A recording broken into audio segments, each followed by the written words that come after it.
Alors, je voudrais, on a déjà pris pour la parole, je voudrais qu'on puisse rapidement lire dans le livre de Jacques. C'est dans le livre de Jacques, chapitre 3. Nous allons lire à partir du verset 3 jusqu'à 13. Et nous allons rester là-bas vraiment dans le livre de Jacques. Et si on aura à lire d'autres versets, mais nous voulons voir ce que Jacques parle.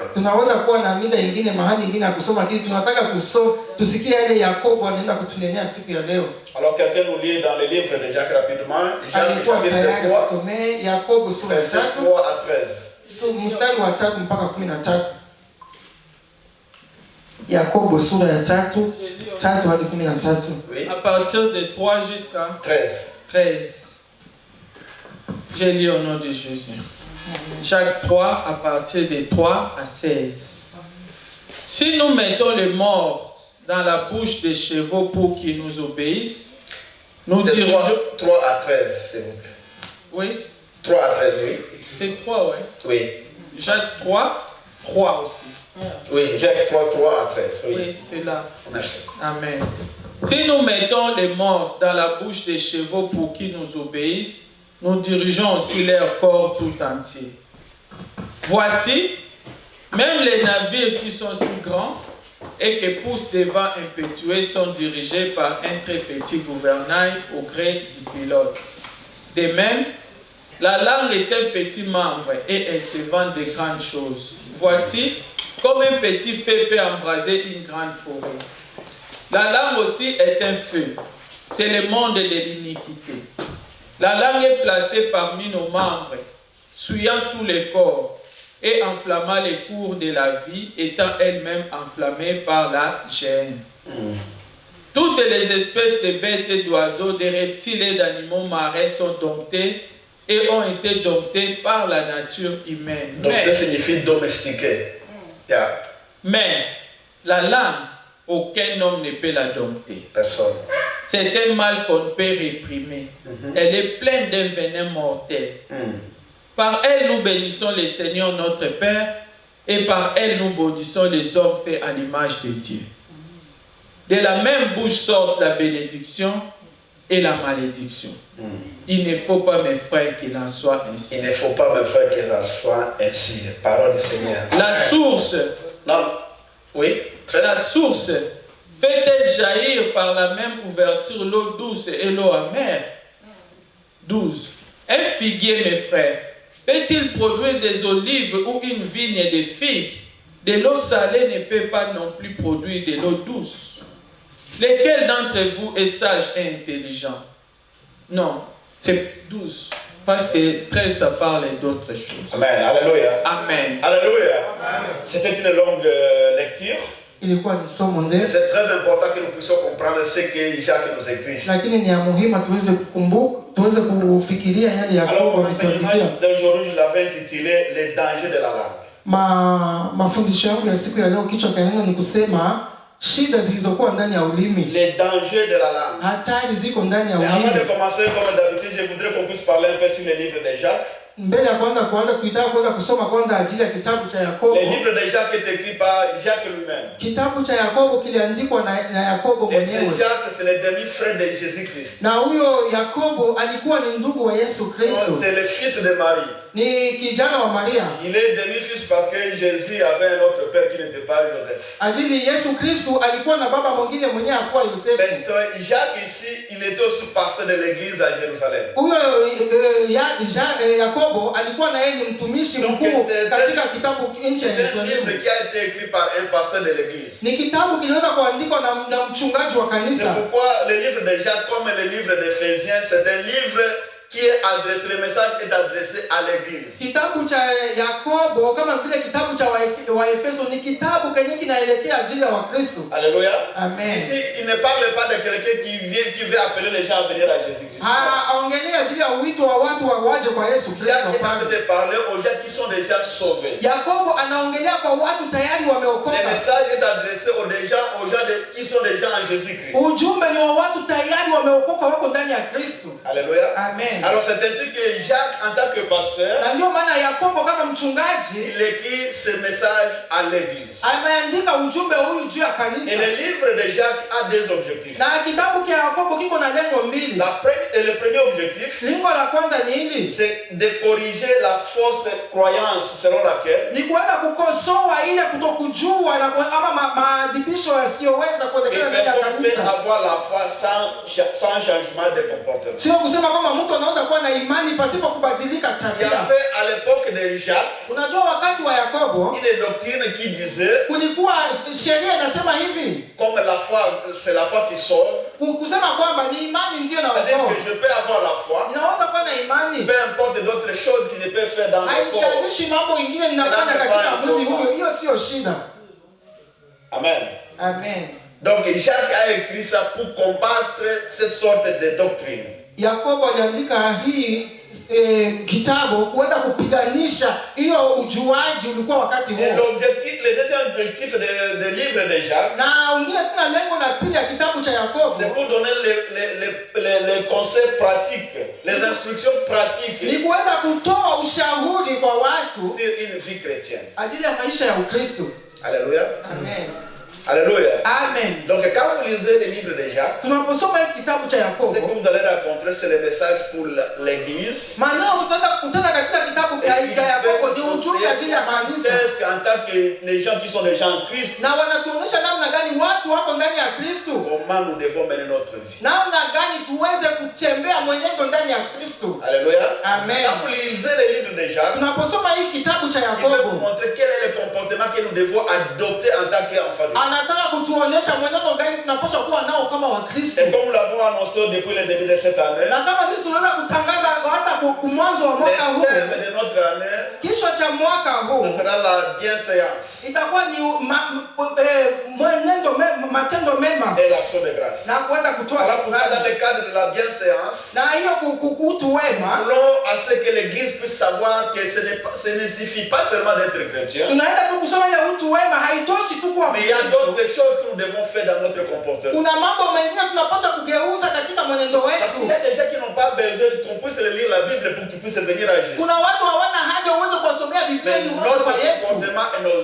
actes sont des choses qu'ils ont besoin pour voir. Mwenendo wetu na matendo yetu ndio hawa watu wanahitaji ili wakaweze kuja kwa Kristo. Alléluia. Amen. Alléluia. Amen. Alléluia. Amen. Et dans ce livre, Katika kitabu hiki nous avons à peu près 7 parties. tuko na vipande Je ne saba. vais pas aller là dans les détails parce que Hatutaingia katika mais dans undani. le chapitre 3 que nous avons lu, Katika hii sura ya tatu Jacques tunaweza est en train de kusema parler sur comment contrôler la langue. Yakobo anatuongelea namna gani tuweze kuongoza ulimi wetu. Amen. Amen. Amen. Amen. Vous savez, la langue, c'est parmi les 5 organes de sens. Ulimi ni mmoja wa vile viungo vya ladha vya mwili wa mtu. Quand nous étions à l'école, nous avons enseigné des organes de sens. Tulipokuwa bado shuleni, si waliweza kutufunza.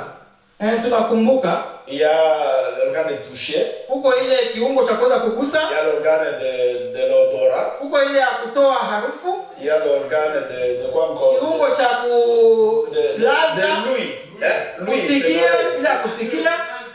Et la vue, oui, c'est na kiungo cha macho. Et il y a l'organe de goût. Na ile ya ulimi ya Et kuweza c'est là kusikia. que la langue joue le rôle. Na katika hiyo ndani kiungo cha ladha ni hapo ndio ulimi huko. C'est l'organe de goût. Ulimi ni kiungo kimoja Mais la langue a aussi ladha. une autre grande importance. Lakini ulimi unaingia tena kazi kubwa. C'est elle qui fait que nous puissions parler. Ni ulimi ndio unafanya sisi tuweze kuongea. Alléluia. Amen. Donc la langue, c'est un petit organe. Ulimi ni kiungo kidogo. Mais qui est vraiment très dangereux selon ce que Jacques nous dit. Lakini kiungo kimoja cha hatari kama Et gisi si ya vous Yakobo voulez anatueleza. voir comment est-ce que la langue est très dangereuse, Na ndugu zangu, kama tunataka kuona kuweza kubaya wa il ulimi, faut voir comment est-ce que Dieu a créé la langue. tuangalie namna gani Mungu anaweza kuumba ulimi. Tous les autres organes Viungo vingine vyote vya kuweza n'ont kusikia pas été protégés comme la langue. hawakuweza kulindwa kama vile ulimi. La langue se trouve dans l'enclos. Ulimi huko katika, tunaweza kusema upango, Et umefungishwa na upango huo, l'enclos qu'on appelle la bouche, na tunaweza kusema ndani ya elle est mkono encerclée par une clôture de ulimi fer. unazungushwa Hallelujah. na upango wa tunaweza kusema wa chuma. La langue est contournée par une clôture de fer. Ulimi unazungushwa na upango wa chuma. Permettre qu'il puisse vraiment dompter cette langue. Ili kusema kwamba huyo upango uweze kulinda kabisa ulimi. Cela était suffisant seulement avec l'enclos de fer. Mungu anaweza kuona kwamba tu haitoshi na hii upango wa chuma. Il a encore une autre enclos de lèvres. Na akaweza kutia kama vile midomo yetu na yeye muweze kuwa na upango. Pour bloquer que la langue ne puisse pas faire des dégâts. Hiyo yote kuweza kuziwia kwamba ulimi usiweze kutoa matokeo mabaya. Alléluia. Amen. Quand vous voyez comment est-ce que Dieu a créé la langue. Tunapoona namna gani Mungu anaweza kuumba ulimi. Être d'accord avec moi que la langue c'est un organe très dangereux. Mtaka kubaliana na mimi kwamba ulimi ni kiungo cha hatari. Alléluia. Amen. Alléluia. Amen. Et c'est ce que Jacques est en train de nous dire ici. Na hii ndio Yakobo huwa anaweza kutunenea hapa. On puisse voir quelques trois points seulement parce que le temps est plus important. Ninataka tuweze kuchunguza tu mambo matatu lakini muda hauturuhusu. Ce qui est de la langue. Yale Yakobo yuko anatunenea ajili ya ulimi. La première chose qu'il dit. Jambo la kwanza ni hili. Il dit que la langue est un feu qui embrasse une grande forêt. Anasema kwamba ulimi ni moto unashambulia unashambulia jangwa kubwa. Il dit c'est comme un feu, un petit feu. Sio jangwa, tunaweza kusema forêt ni peut embrasser une grande forêt. Inaweza msitu mkuu. Amen. Amen. Savons tous que nous avons vu ce qui s'est passé aux États-Unis. Sisi sote tuliona yale yanaweza kupitika huko Marekani. Je pense que c'était l'année passée. Ilikuwa nafikiri ni mwaka uliopita. Là où Hollywood a été vraiment rasé par un feu. Tuliweza kuona kijiji kikubwa kiliweza kushambuliwa na moto. Et j'ai béni le Seigneur parce que toutes les statuettes des gens qui se prenaient comme du Dieu ont été détruites. Ninalibariki jina la Mungu kwamba yale yote walikuwa wakiweza kutia kama vile ni masanamu zilikuwa katika mji huo zote zimeungua. La langue comme un petit feu. Tunaona Yakobo analinganisha nani ulimi wetu na moto. Peut-être même un feu de l'allumette comme ça. Inaweza kuwa kama tu ni moto mdogo unaweza hata kuwasha kibiriti kidogo. Vous pouvez allumer le feu, mettre sur des herbes de la terre. Unaweza kuchukua hata kibiriti kidogo mshali ukawasha ukatia kwenye majani ya kukauka. Peut atteindre des milliers de kilomètres. Na huyo moto unaweza kushambulia makilomita na makilomita. Et ce qui est de la langue du feu. Na hiyo yenye iko ajili ya moto. C'est que ça donne un dégât très colossal. Alafu moto unaweza kuleta matokeo na maharibifu makali sana. Il y a des insectes qui sont détruits. Kuna kama vile manyama zinakufa.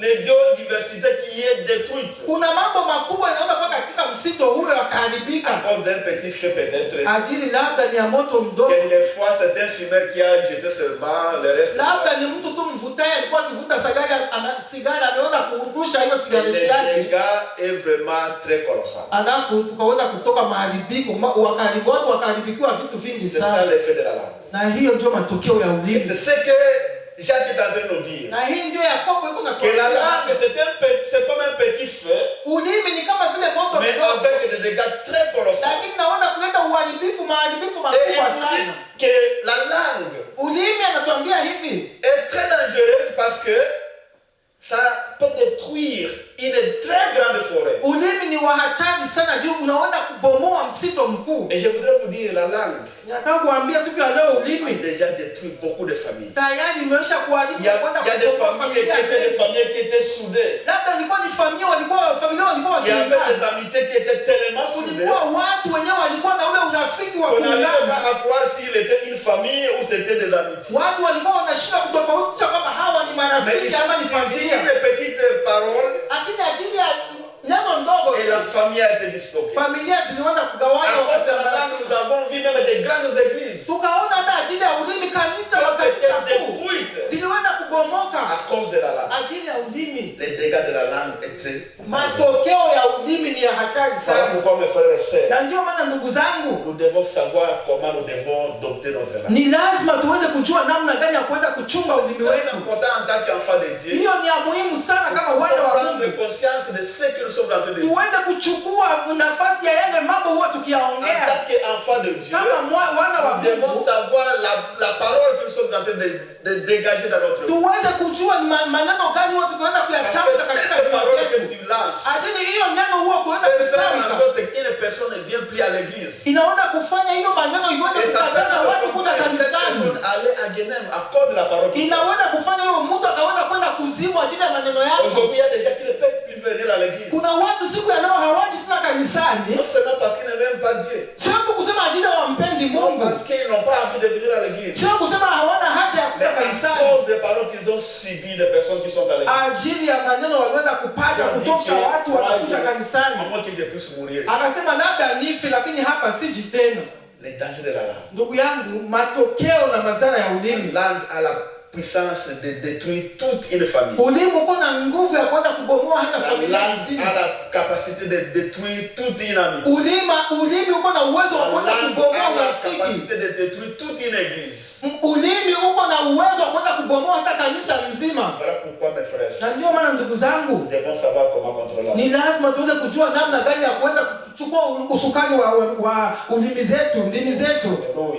Amen. La deuxième chose que Jacques est en train de nous dire ici, dans verset 6, il dit ceci: la langue, c'est le monde de l'iniquité. Sur tous les corps. Il y a quelques, j'étais en train de voir toutes sortes de péchés que nous commettons dans le monde.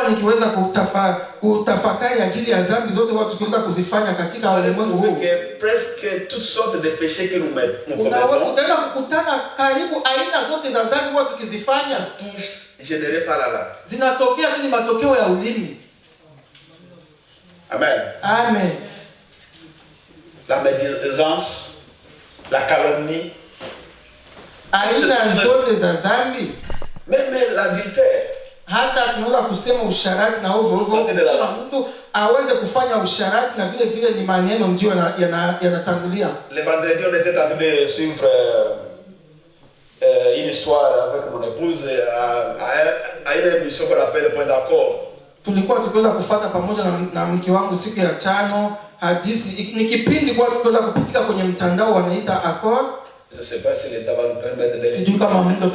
Alors, il y a un frère qui s'est aventuré, il a une femme avec 3 enfants. Kulikuwa bwana mmoja alitaka kuweza kucheza aweze kujipima kweli kama maisha yake yanaweza. Alikuwa na mke na watoto. Il a trouvé un emploi, Dieu lui a béni. C'est un chrétien. Quand je parle, c'est un chrétien. Ni Mkristo, Mungu akambariki kazi. Dieu lui a béni avec un bon travail. Mungu akambariki na kazi. Il a commencé à travailler dans une autre ville. Akaanza kutumikia katika kijiji kingine. Arrivé là-bas, il a trouvé une autre fille. Akapata mwingine msichana mrembo tena huko. Commence à l'aimer là, mais il n'a pas fait de débauche. Il a commencé là, il dit je t'aime et je vais te marier. Alafu akaanza ile mambo ya uchumba ya kusema nampenda. Dans 6 mois, ils ont fait le mariage. Miezi 6 tu alikuwa shamaliza kila kitu hata na ndoa yote wakamaliza. Et la sœur là qui vraiment était aussi en train de prier dit que oh mon Dieu, merci parce que tu m'as donné un bon mari. Dada huyo alikuwa akiwa na hitaji ya kuweza kupata mume mzuri kweli, akasema Mungu asante kwa kunipa mume mzuri. Nilikuwa natafuta ndio huyo. Il ne veut pas qu'on puisse faire vraiment une grande fête parce que l'argent là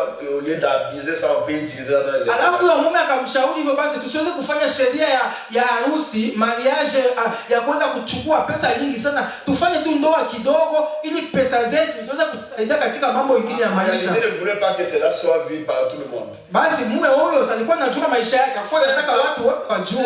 Après ils sont dans le même mariage. Miaka 5 wako pamoja.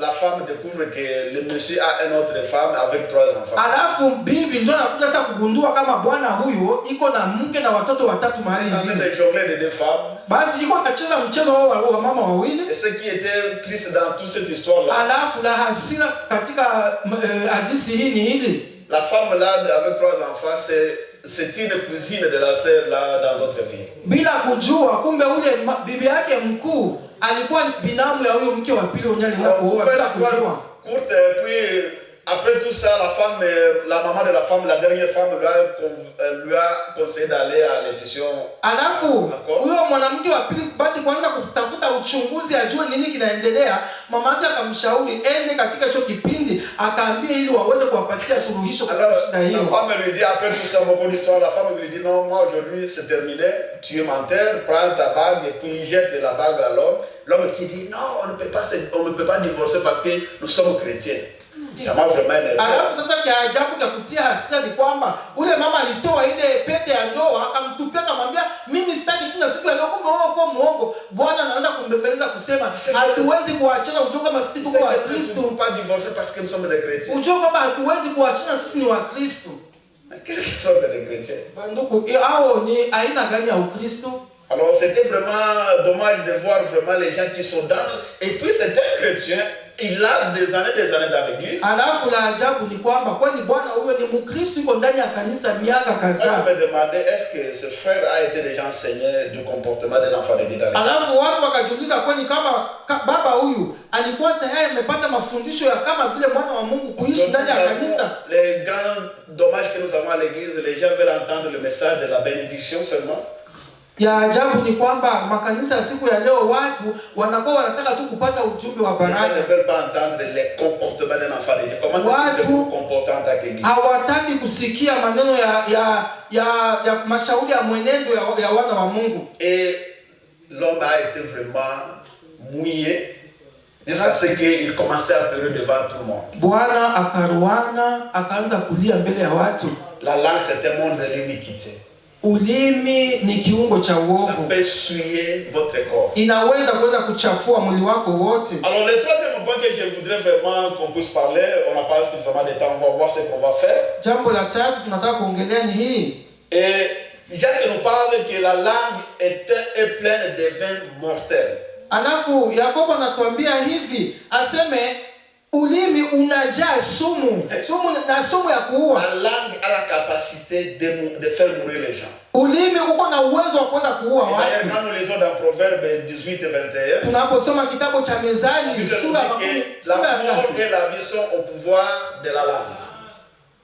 Neno la Mungu linasema hivi katika kitabu cha Mezali 18:21 aseme uzima na kifo uko katika nguvu ya ulimi. Quiconque l'aime en mangera les fruits. Na anayeupenda basi ataenda kula matunda. La mort et la vie est au pouvoir de la langue.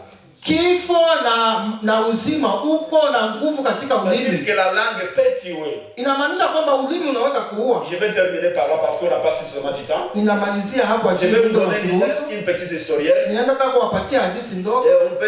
Je vais conclure pour voir comment est-ce que la langue peut tuer. Tunaenda kumalizia kwa namna gani ulimi unaweza kuua. Il y avait des couples qui étaient vraiment très amis. Kulikuwa familia mbili zilikuwa kabisa marafiki. Et chacun avait sa femme. Na kila mume alikuwa na mke wake. Se côtoyaient vraiment de temps en temps. Na walikuwa wakipendana hata kutembeleana kila wakati. Mais à un certain moment, lakini imefika wakati mmoja, le frère a trouvé que sa femme était en train de maigrir chaque jour. Alafu umoja wao akaona sina mke wake anaendelea kukonda kila siku. Donnez-moi l'exemple pour bien expliquer ça. Fabien Bernard vient ici. Basi Fabien Bernard kujeni kwanza hapa. Pour que vous puissiez comprendre. Acha nenda kuleta watoto wawili tukaweze kuweza kuelewa hiyo mfano.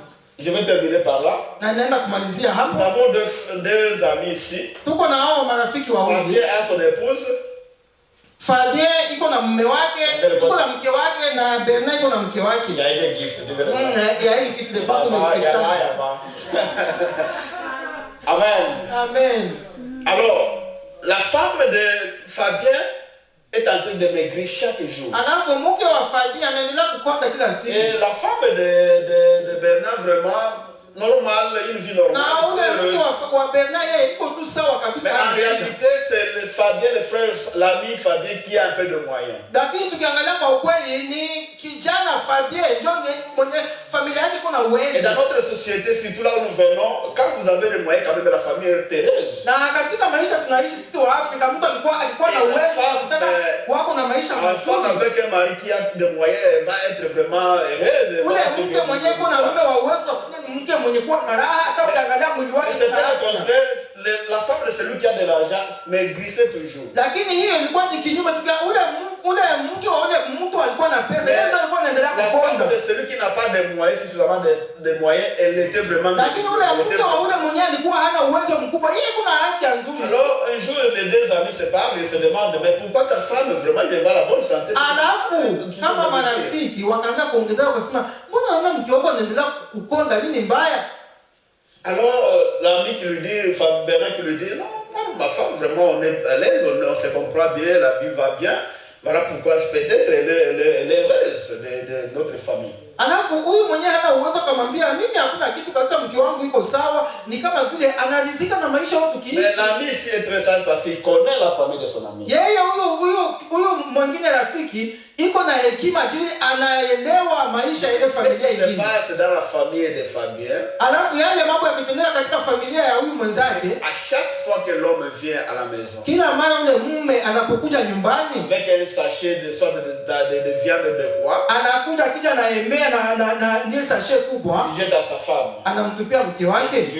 Tu es chanceux, tu as la chance d'avoir un mari comme moi. Alafu anamwambia sema chukua wewe, uko na bahati ya kwenda kupata mume kama vile mimi. Chez vous on mange toujours du pondage du lundi au soir. Kwani wanakula sombe kila siku kuanzia siku ya kwanza hadi siku ya mwisho. Tu es vraiment que tu es marié. Wewe uko na bahati kuweza kuolewa na mume kama vile mimi. Chaque fois il amène avec des cadeaux. Kila mara akikuja kama vile akikuja na kitu, il y avait des paroles méchantes. Alikuwa anatoa maneno makali juu ya mke wake. Et cette femme là, ces paroles là, alafu hayo maneno kwa huyo mke la blessé intérieurement. Ilikuwa ikimuumiza kindani. La blessé intérieurement. Ilikuwa inamuumiza yule mama kindani. C'est que lorsqu'elle part chez elle, elle parle de sa maman. Na kila mara hata alikuwa akienda kwao, akija kuongea na mama yake. Elle ne veut pas qu'il puisse abandonner le foyer. Na la famille ne veut pas qu'il puisse abandonner le foyer. Alikuwa akiambia wandugu zake kwamba anataka kutoa kwa hiyo nyumba, lakini kwa mshauri abaki. Envoie quelque chose à la belle famille. Ajili huyo baba alikuwa anataka kusaidia familia huko. Dans une situation elle était vraiment coincée. Alafu mke anajipata kwamba yuko katika shida moja yenyewe hajui afanye nini. N'a pas la paix. Hana amani. Alors l'ami qui demande à son ami, pourquoi ta femme est toujours heureuse, elle est bonne santé, mais ma femme est en train de griller. Alafu huyu rafiki mwenye kuwa na pesa na muuliza mwenzake, mbona wewe mke wako kuna afya ni nini? Alors l'ami qui lui dit, moi c'est parce que ma femme, je l'achète de la viande de la langue chaque jour. Alafu ule rafiki akamwambia sema mimi mke wangu yuko na afya nzuri aje, ninamnunulia nyama ya ulimi. La viande de la langue. Unamnunulia nyama ya ulimi kweli? Aussi faire une recommande là-bas. Basi kuanzia leo na mimi naenda kumnunulia mke wangu kwa ils vont abattre les animaux, on va m'abonner. Kila mara wanapochinja nyama, waniletee nyama ya ulimi. Il a commencé à acheter des viandes de la langue de akaanza kwa kumnunulia mke wake nyama ya ulimi. Et au fur et à mesure amener des bonnes choses. Kila mara alikuwa kumletea mambo mazuri avec des paroles qui étaient blessantes. Na hiyo maneno ya kuweza kuumiza roho, dénigrer la femme. Anaweza kumdharau mke wake. Jusqu'à fait que la femme a eu des problèmes internes. Na mpaka huyo mama akaweza kupata shida ndani ya mwili wake. Gastrite, je sais pas si docteur, mais il y avait vraiment des soucis qui amenaient de gastrite. Alors ça a commencé à détruire les intestins dans l'estomac dans l'intestin. Alafu huyo mama akaanza kupata hata na ajili ya hiyo maneno kila mara ilikuwa kumletea shida katika tumbo lake. Mama akaanza kupata ugonjwa wa estomac. Et à la fin des comptes cette femme est morte. Na kwa mwisho wa hadithi mama huyo alifariki. Amen. Amen. La langue est très méchante. Ulimi ni mkali sana. Nous devons savoir comment est-ce que nous devons maîtriser notre langue. Ni lazima tuweze kujua namna gani ya kuweza kuchunga na kuweza kulinda ndimi zetu. Amen. La parole que tu utilises à ton frère. Maneno unaweza kuyatumia ajili ya ndugu yako. La parole que tu lances. Maneno unaweza kuyatamka à ta sœur. Kwa ajili ya ndugu zako. Ça a des poisons. Ndugu yangu kuna sumu ndani ya hayo maneno.